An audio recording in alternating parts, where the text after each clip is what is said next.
இன்றைக்கி நம்ம சமையலில் என்ன பார்க்க போகிறோம்னா ஹோட்டல் ஸ்டைல் பூரி பார்க்க போகிறோம். ஹோட்டலில் பூரி நல்லா உப்புசமாக நல்லா அழகாட்டு இருக்கும். அதே போல் பூரி தான் பார்க்க போகிறோம்.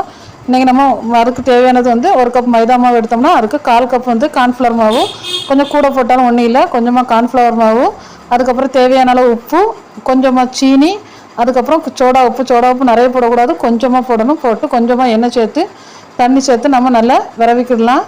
நல்லா தண்ணி கூடிடாமல் நல்லா மிதமாட்டு அழகாட்டு கொஞ்சம் கொஞ்சமாக போட்டு நல்லா நம்ம உள்ளங்கை வச்சு நல்லா பிசைஞ்சோன்னா நல்லா சாஃப்டாக வந்துடும். பிசையும் போதே சாஃப்ட் வந்துடும். நான் எப்போவுமே பூரிக்கு வந்து கொஞ்ச நேரம் கழித்து பவுல் பிடிக்க மாட்டேன். நான் பிசைகிறதுல நல்லா சாஃப்டானோன்னா அந்த ஒவ்வொரு பூரிக்கான பவுலை அப்போவுமே பிடிச்சி கொஞ்சமாக மேலே எண்ணெய் தேய்ச்சி அதுக்கப்புறமா ஊற வச்சுருவேன். அரை மணிக்கூறோ 1/4 மணிக்கூறோ நமக்கு கொஞ்சம் வேலையெல்லாம் முடியுதுன்னு ஊற வச்சோன்னா அது எடுத்து போடுறதுக்கும் ஈஸியாக இருக்கும். புளித்த பிறகு பவுல் பிடிச்சோன்னா கொஞ்சம் நேரம் 2வது ஒரு தடவை வைக்கணும். இது அப்படி இல்லை, எடுத்ததுமே நம்ம வந்து எடுத்து போட்டுடலாம்.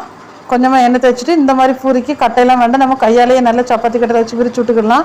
மாவு அவ்வளோ சாஃப்டாக அழகாட்டு வரும்.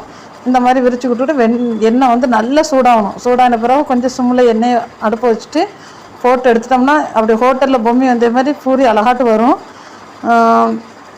எண்ணெய் தான் மிதமான எண்ணெயை வைக்கணும். பார்த்தா தெரியும் உங்களுக்கு ஹோட்டலில் எப்படி பூரி பொல்லி வருது பார்த்தீங்களா? இதே மாதிரி நல்லா சாஃப்டாக அழகாக வரும். ஆனால் அதுக்கு எண்ணெய் வந்து ரொம்ப ஹீட்டாக இருந்து கொஞ்சமாக சிம்மில் வச்சோன்னா தான் இந்த மாதிரி பூரி கிடைக்கும்.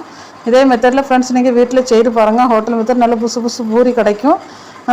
பூரி இப்படி இதே மாதிரி போட்டுட்டு உங்களுக்கு இதே மாதிரி வந்தோன்னே கமெண்ட் பண்ணுங்கள். நம்ம வீடியோ பிடிச்சிருந்தா லைக் பண்ணுங்கள், ஷேர் பண்ணுங்கள், கமெண்ட் பண்ணுங்கள். இதே பூரி போட்டு 1/4 மணிக்கூறாயும் அது வற்றாமல் அப்படியே புஃபியாக இருக்கும்.